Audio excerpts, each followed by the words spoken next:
Hey, my name is Dietec, and I like to modify computers, and sometimes people want to ask me questions about that. So I collected a bunch of those PC modding related questions, and I'm about to answer them right now. I just figured this would be a fun intermediate video between all of the case mods that I've already finished and all of the ones that I have coming up. So let's get into it. First of all, this Memphis Hancock fella asked me what first inspired me to mod.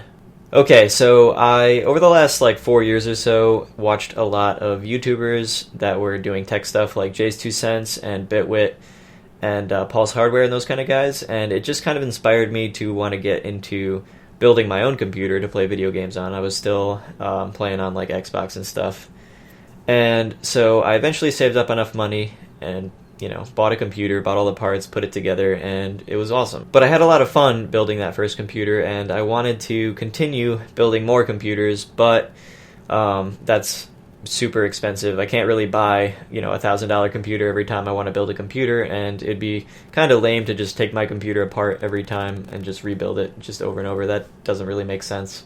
So I stumbled across modding on the internet, and I was like, wow, that seems kind of cool. I want to try that. And so I did. It was kind of just a way for me to extend the process of building a computer beyond the actual putting the parts together, because I like to build computers. And the story after I decided to mod the first computer I built is all documented on YouTube, so you can see the rest of that.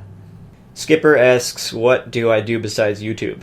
So I like to hike and camp and do a bunch of outdoorsy stuff all the time besides building computers, and actually I hiked over 5,000 miles within the course of a couple of years in my earlier 20s. I actually had a bunch of money left over from when I got out of the Army, so I decided to buy a bunch of backpacking equipment and try to hike all the way across the country. So I started in Connecticut, hiked down to South Carolina, and then hiked over to Texas. And I stopped in Texas because I just got really sick of hiking. It took me 5 months to get to Texas from Connecticut, hiking in that kind of roundabout way.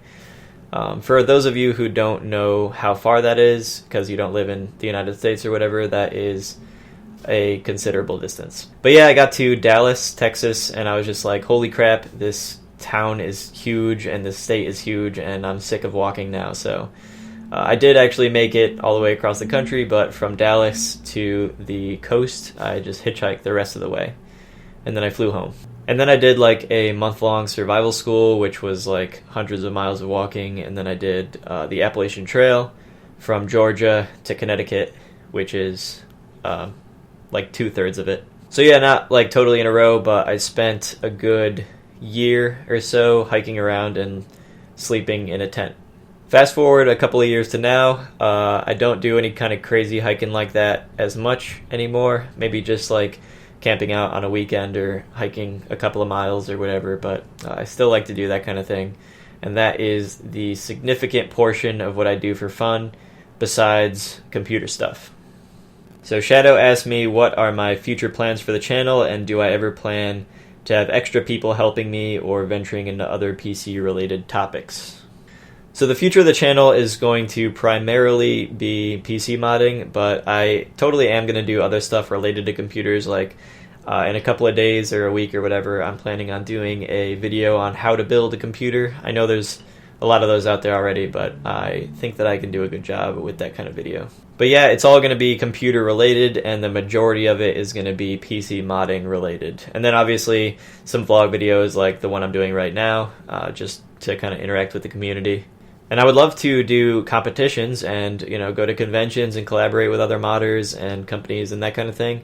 Hopefully that happens. I haven't really done a whole lot of that just yet. I did one collaboration with Jojo Coco Studio, which was kind of fun. And I would totally do more of that if given the opportunity and put it on the channel. And, just a whole bunch more case modding and stuff like that. That's my plans, basically. As for bringing somebody else into Dietec mods to help me out, I really haven't thought about that too much. It's definitely not in the near future something that I would do.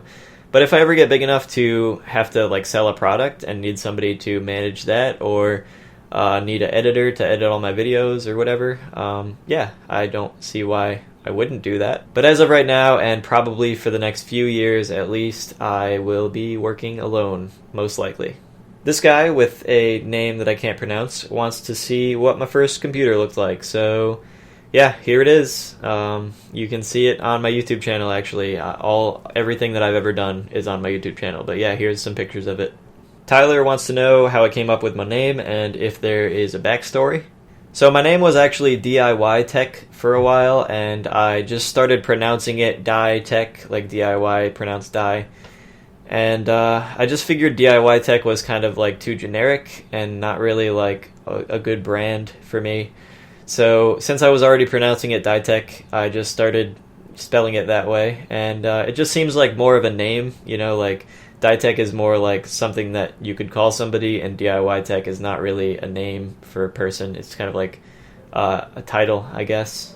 But yeah, that's just kind of the evolution of where Dietec came from. Originally DIY tech, and then just pronounced it Dietec, and eventually just made it officially Dietec. Conrad wants to know where I get my computer parts from and why my stuff looks good. Well, for a lot of my earlier videos, I actually didn't have any computer parts at all. I just had cases that I worked on, made the cases look cool, and they just didn't have any actual computer inside of them. And the cases I got from the ad revenue and the Amazon affiliate revenue and stuff like that, and I would just collect that money and spend it on a case eventually, and that's where I got a lot of my cases. I actually did get a few sponsored cases, like one from Fractal Design and one from InWin. But most of the cases that I've worked on, I bought myself from the money that I got from YouTube. A few of my more recent mods, though, do have computer components inside of them, and like the one that I have behind me, the Stranger Things case mod, those are all just my parts, and I use them to edit videos with and stuff, play video games, whatever. The other one that I did most recently on the InWin 509 was for a client, and he actually bought all the parts and supplied them so that I could modify them and put them in the build, and he actually owns all that stuff, so I'm going to be giving that back to him, and it's not mine.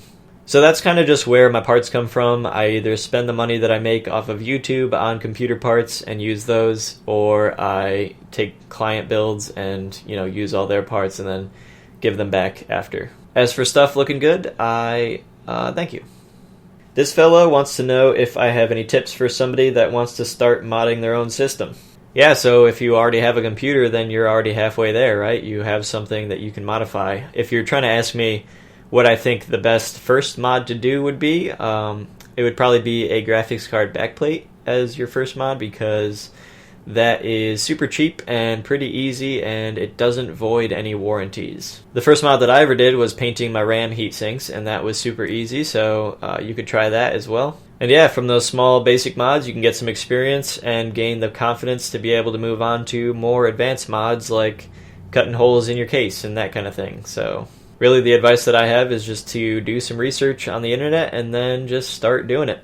This innovation guy wants to know if I've ever done any vinyl wrapping and if I could do a video about that. So no, I've never actually done any vinyl wrapping on any mods yet, but it isn't very difficult, and there's actually a lot of videos on YouTube already. People usually like to vinyl wrap their car parts, but if you just watch a video on somebody vinyl wrapping their car part, you could easily just transfer that onto a computer part instead, like a side panel or something. It wouldn't be that hard. I certainly would vinyl wrap some computer parts, and I'm sure it will eventually happen, and when it does eventually happen, I will definitely make a tutorial about it. But if you can't wait for me to do that, then, search up car part vinyl wrapping and you'll find how to do it. Mondragon wants to know if I do custom PCs as a job, and have I ever considered doing my own store like V1 Tech.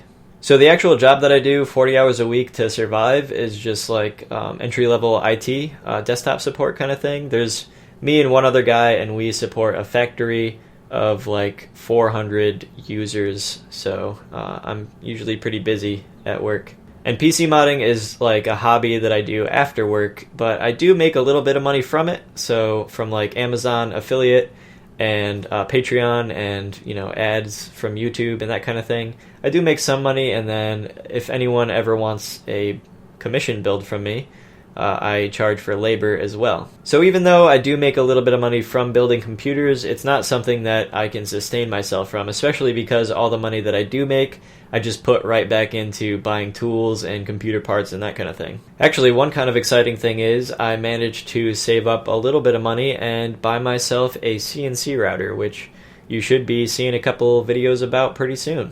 As for starting a mod store, I don't think I'll be doing that really. Starting your own business is basically like taking on 2 full-time jobs, and I would never have any time to actually modify computers if I did that. That's not to say that I wouldn't sell things online. Like, if I ended up getting a machine that sleeved cables for you, I know they exist, but they're kind of expensive, but if I did end up getting that, I would probably sell sleeve cables and, simple things like that. But in the end, I would much rather be running my business as a service and modding computers for people instead of selling products like V1 Tech does, because that, even though it is more lucrative than doing a service like modding, it just takes a lot more time, and this is something that I do for fun. And the same guy wants to know if you can do things with a laser cutter or a 3D printer that you can't do without them. So those tools definitely improve the quality of your work, but you can do most of the things that you can do with them without them. Like, you can use a scroll saw and other types of saws to cut acrylic and that kind of thing, which is what you'd be doing with a laser cutter. And it wouldn't turn out as perfectly or as quickly as it would be with a laser cutter, but you could still do some pretty crazy stuff without it. As for a 3D printer, you can still sculpt things out of clay and just get an equally awesome result, but with that method you have to be a lot more skilled and it takes a lot more time. So those professional expensive tools, you don't need them to do crazy stuff. They just save you a lot of time and they improve the quality of your work. And it's just like, you don't have to spend like years and years trying to get good at molding things out of clay, for example. So don't be too discouraged if you can't afford those super expensive things. As long as you have a little bit extra time to put into creating stuff for your computers or mods or whatever, you totally still could without that stuff, but it'll just take a little more effort. Anyway, I hope this video was useful to you. Maybe it answered a couple of questions that you had yourself. And if you're new here, I do a lot of PC modding related stuff on my channel, so if you're into that kind of thing, you can subscribe and see all of that. Check the description for a bunch of social media accounts like Facebook and Instagram and Twitter and Discord, that kind of thing, if you want to stay in touch outside of YouTube. And thanks.